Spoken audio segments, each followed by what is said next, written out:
L'étude de ce soir a pour titre le conflit cosmique. Dans tous les pays, des lois sont établies afin de maintenir la paix et la sécurité de la population. Lorsque ces lois sont respectées, il y a un sentiment d'aisance et de sûreté. Lorsque ces lois sont transgressées, il y a des conflits et des guerres. La population est angoissée. Il faut que le criminel meure ou soit mis en prison pour rétablir la sûreté dans le pays. Avant que le criminel soit mis à mort, il faut qu'il soit déclaré coupable. Aucun doute possible ne peut exister concernant la culpabilité du criminel. Cette situation ne se limite pas à notre planète. Il y avait un criminel dans le ciel. Qui était ce criminel? Ézéchiel 28, versets 12 à 17. Ainsi parle le Seigneur, l'Éternel. Tu mettais le sceau à la perfection. Tu étais plein de sagesse, parfait en beauté. Tu étais en Éden, le jardin de Dieu. Tu étais couvert de toute espèce de pierres précieuses, de sardoine, de topaze, de diamant, de chrysolite, d'onyx, de jaspe, de saphir, d'escarboucle, d'émeraude et d'or. Tes tambourins et tes flûtes étaient à ton service, préparés pour le jour où tu fus créé. Tu étais un chérubin protecteur, aux ailes déployées.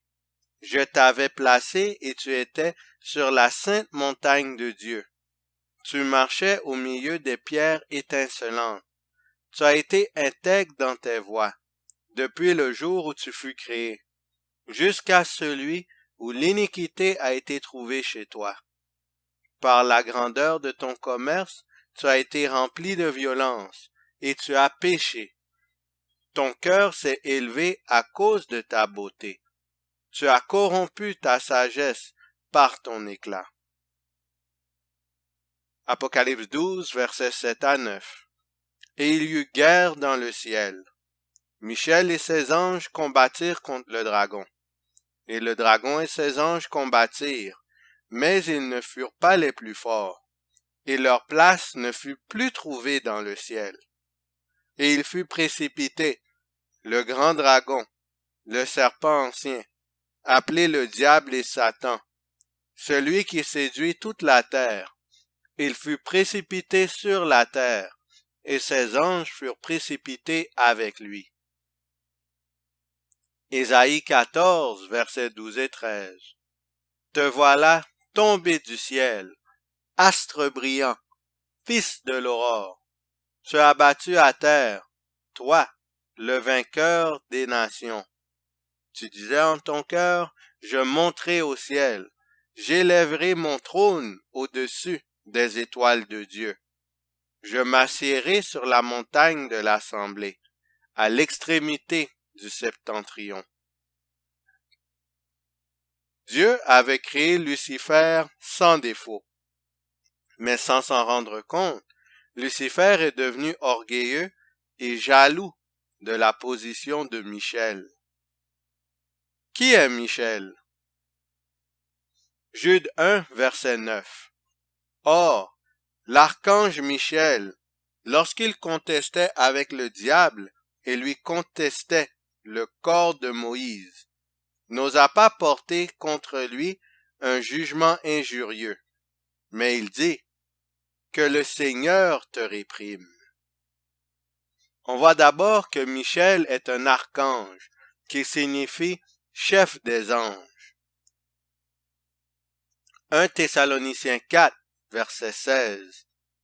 Car le Seigneur lui-même a un signal donné, à la voix d'un archange et au son de la trompette de Dieu, descendra du ciel, et les morts en Christ ressusciteront premièrement.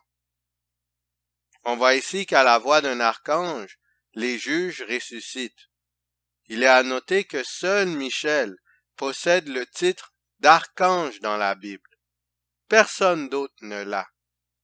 On peut ainsi conclure que c'est à la voix de Michel que les justes ressuscitent. Jean 5, verset 25. En vérité, je vous le dis, l'heure vient, et elle est déjà venue, où les morts entendront la voix du Fils de Dieu, et ceux qui l'auront entendu vivront. C'est à la voix du Fils de Dieu, Jésus-Christ, que les morts vont ressusciter. Ainsi, Jésus est l'archange, le chef des anges. Jésus est Michel. Lucifer était donc spécialement jaloux de la position de Jésus. Lucifer trouvait injuste le fait que Jésus ait une place plus honorable que lui dans la hiérarchie de l'univers. Il se voyait comme chef suprême de l'univers, à la place de Dieu. Il se mit à faire une propagande contre le gouvernement divin. Il dit des mensonges sur Dieu. Il disait qu'il n'était pas obligatoire pour les anges de respecter les 10 commandements, qu'ils étaient capables de se gouverner eux-mêmes. Pourquoi Dieu n'a pas-il tout de suite détruit Satan? Le péché n'avait pas encore pénétré dans l'univers de Dieu, et les êtres saints qui peuplaient le ciel n'avaient aucune idée de ses conséquences. Il fallait donc que l'univers tout entier comprît le caractère réel de l'usurpateur et la vraie nature de ses machinations. La justice de Dieu et la perfection de sa loi devaient être démontrées à tout l'univers. Le Créateur ne peut agréer qu'une adoration fondée sur un sentiment d'amour et une allégeance dictée par la conviction de sa justice et de sa bonté. Si la peine capitale avait été infligée à Satan tout de suite, les habitants du ciel et des autres mondes n'auraient pas pu discerner la justice et la miséricorde de Dieu. L'univers aurait servi Dieu par crainte et non par amour. L'esprit de révolte n'aurait pas été déraciné. Regardons le récit de la tentation et de la chute. Genèse 3, verset 1. Le serpent était le plus rusé de tous les animaux des champs que l'Éternel Dieu avait fait. Il dit à la femme, « Dieu a-t-il réellement dit, vous ne mangerez pas de tous les arbres du jardin? » Un serpent qui parle? Depuis quand les animaux pouvaient-ils parler? C'est Satan qui parlait à Ève à travers un serpent. Ève avait eu un bref sentiment de crainte en observant le serpent. Elle aurait dû aller voir son mari et lui demander pourquoi un serpent était en train de lui parler. Mais elle a préféré rester à discuter avec le serpent. Elle s'était laissée impressionner par le charme de l'animal. Ève a commis ici une grave erreur de jugement, dont les conséquences furent désastreuses. Genèse, chapitre 3, versets 2 à 6. La femme répondit au serpent, « Nous mangeons du fruit des arbres du jardin. Mais quant au fruit de l'arbre qui est au milieu du jardin, Dieu a dit, « Vous n'en mangerez point et vous n'y toucherez point, de peur que vous ne mouriez. » Alors le serpent dit à la femme, « Vous ne mourrez point, mais Dieu sait que, le jour où vous en mangerez, vos yeux s'ouvriront, et que vous serez comme des dieux, connaissant le bien et le mal. La femme vit que l'arbre était bon à manger et agréable à la vue, et qu'il était précieux pour ouvrir l'intelligence. Elle prit de son fruit et en mangea. Elle en donna aussi à son mari, qui était auprès d'elle, et il en mangea. Adam suivit sa femme dans le péché qu'elle avait commis. Les deux furent ainsi coupables d'avoir transgressé l'ordre divin. Tous les deux, ainsi que toute la race humaine, étaient condamnés à mort. Le Fils de Dieu s'offre en sacrifice. Il veut mourir pour la race humaine coupable. Seul Dieu, qui avait créé l'homme, pouvait racheter l'humanité. Le Père accepte de laisser son Fils unique mourir à notre place. Il a préféré sacrifier son Fils plutôt que de changer sa loi. Ceci est une indication directe que Dieu a un profond respect pour sa loi. Elle constitue son caractère d'amour parfait. Genèse 3, verset 21. L'Éternel Dieu fit à Adam et à sa femme des habits de peau, et il les en revêtit. On déclare que la peau serait celle d'un agneau, représentant la mort du Christ qui couvre la nudité du pécheur. Voici l'agneau de Dieu qui ôte le péché du monde. Jésus a prononcé 7 paroles tandis qu'il était suspendu au bois. Père, pardonne-leur, car ils ne savent pas ce qu'ils font. Je te le dis en vérité, aujourd'hui tu seras avec moi dans le paradis. Femme, voilà ton fils, voilà ta mère. Mon Dieu, pourquoi m'as-tu abandonné? J'ai soif. Tout est accompli. Père, je remets mon esprit entre tes mains. Mon Dieu, pourquoi m'as-tu abandonné? Cette phrase se trouve dans un autre texte biblique, au psaume 22, verset 2. David avait prophétisé la mort du Christ bien avant la naissance de Jésus.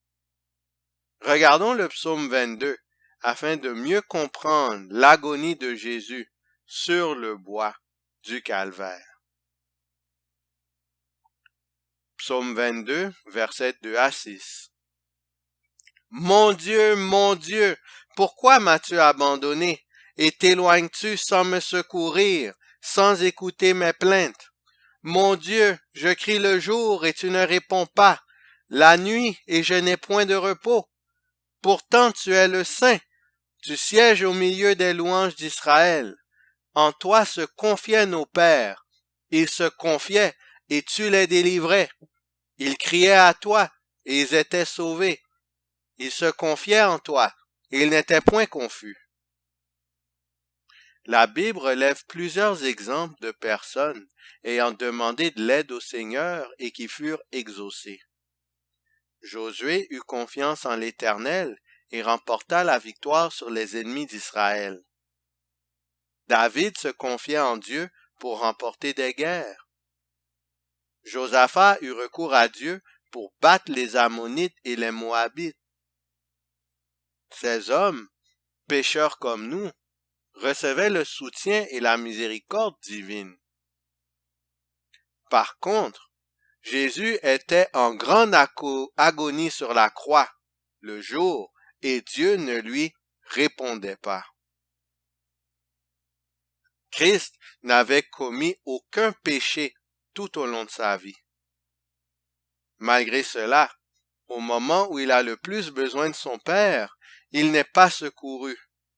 L'Éternel s'éloigne de son propre Fils. Imaginez-vous un père qui abandonnerait volontairement son fils innocent alors que celui-ci lui demande son aide. Psaume 22, verset 7. Et moi, je suis un ver et non un homme, l'opprobre des hommes et le méprisé du peuple. Jésus est l'agneau de Dieu. Un agneau est un animal attirant, beau et doux. On veut toucher, caresser, donner un câlin à un agneau. En contraste, un ver est repoussant. On ne veut pas toucher, caresser ou donner un câlin à un ver. On veut l'écraser ou le tuer. Or, Jésus est décrit prophétiquement par David comme étant un ver et non un agneau dans ce texte. Telle était la condition de Jésus sur la croix. Il était repoussant. On voulait le tuer. Il était tombé à un niveau très bas, comme le ver qui rampe sur le sol. Jésus a accepté de quitter son trône dans le ciel pour aboutir à une pareille situation. Qu'est-ce qui l'a motivé à prendre une telle décision? Jésus a subi cette épreuve par amour pour nous. Psaume 22, versets 13 à 16. De nombreux taureaux sont autour de moi. Des taureaux de Basan m'environnent. Ils ouvrent contre moi leur gueule, semblables au lion qui déchire et rugit. Je suis comme de l'eau qui s'écoule, et tous mes os se séparent. Mon cœur est comme de la cire, il se fond dans mes entrailles. Ma force se dessèche comme de l'argile, et ma langue s'attache à mon palais. Tu me réduis à la poussière de la mort, car des chiens m'environnent. Une bande de scélérats rôde autour de moi. Ils ont percé mes mains et mes pieds. Psaume 22, versets 17 à 21. Je pourrais compter tous mes os. Eux, ils observent, ils me regardent, ils se partagent mes vêtements, ils tirent au sort ma tunique. Et moi, et toi, Éternel, ne t'éloigne pas. Toi qui es ma force, viens en hâte à mon secours. Protège mon âme contre le glaive, ma vie contre le pouvoir des chiens.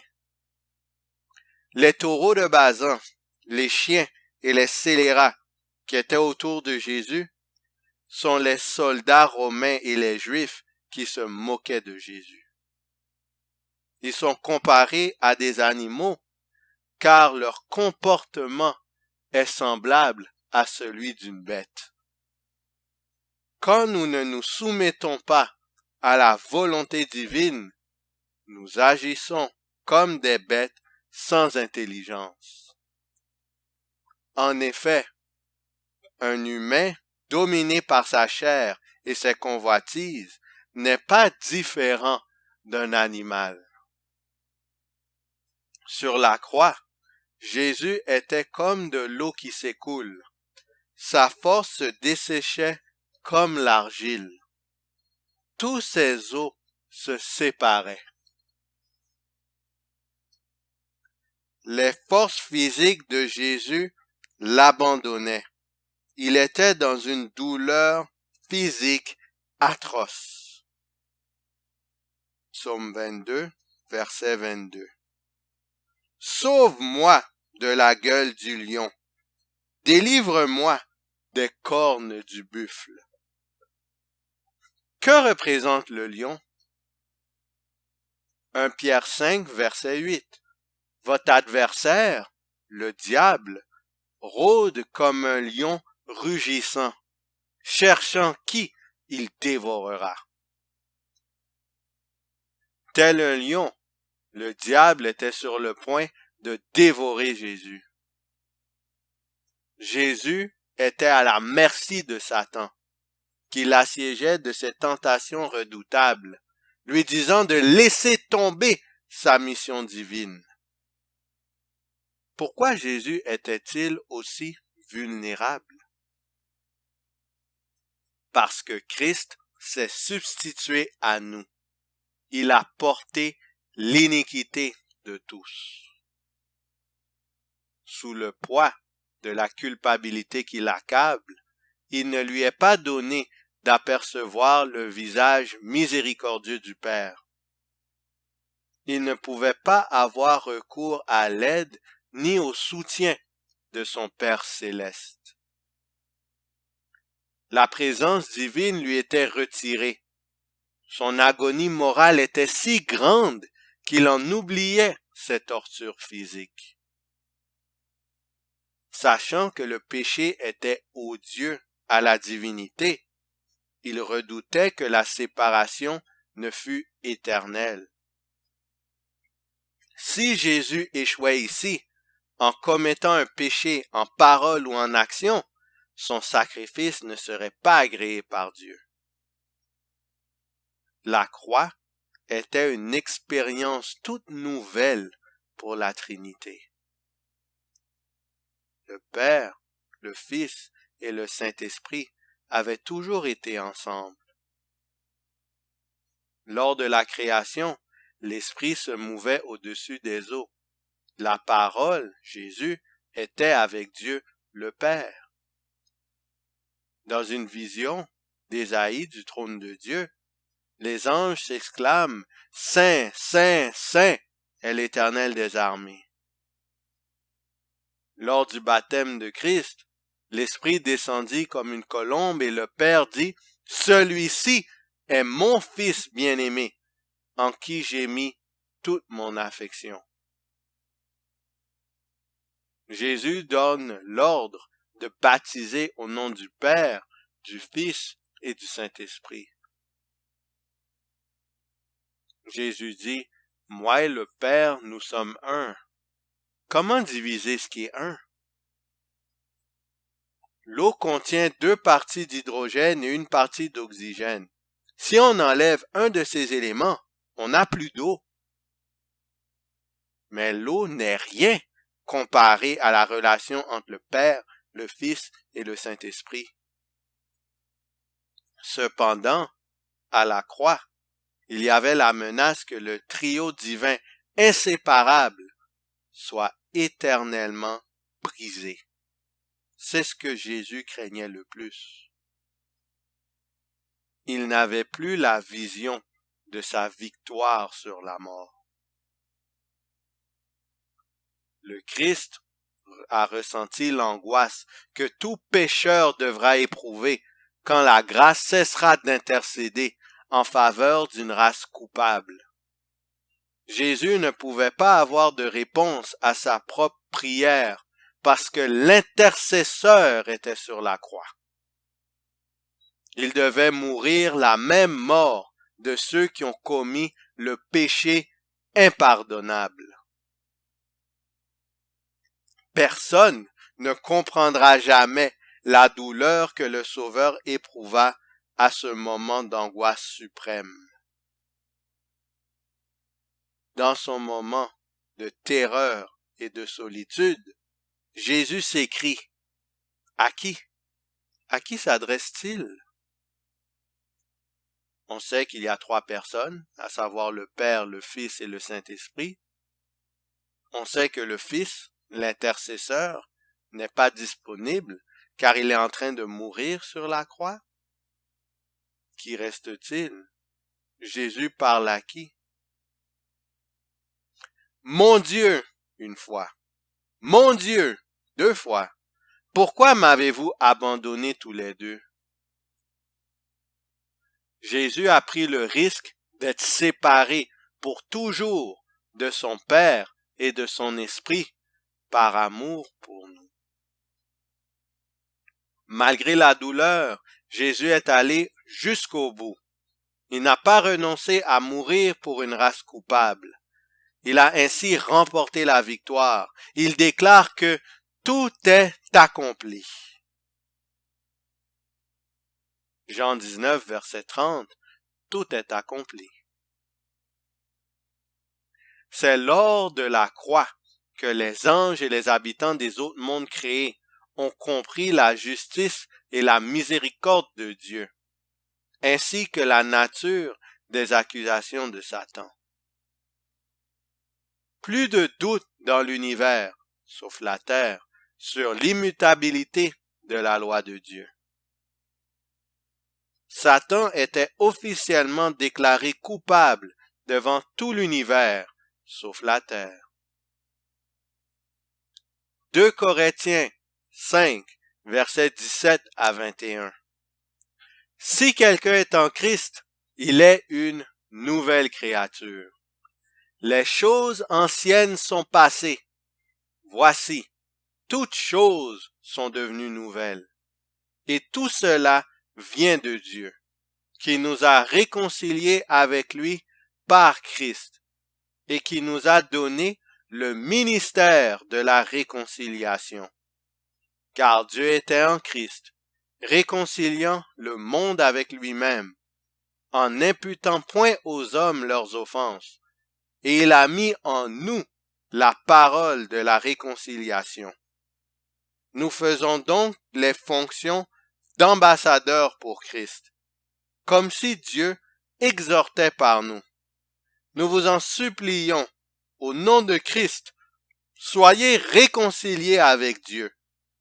Celui qui n'a point connu le péché, il l'a fait devenir péché pour nous, afin que nous devenions en lui justice de Dieu.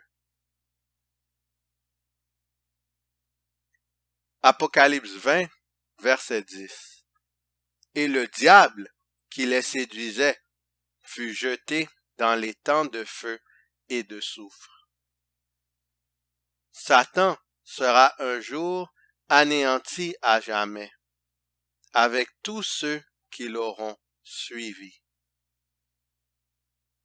Les morts seront jugés selon leurs œuvres. Le péché, qui est la transgression de la loi, cessera d'exister. Apocalypse 21, versets 3 et 4. Et j'entendis du trône une forte voix qui disait, « Voici le tabernacle de Dieu avec les hommes. Il habitera avec eux, et ils seront son peuple, et Dieu lui-même sera avec eux.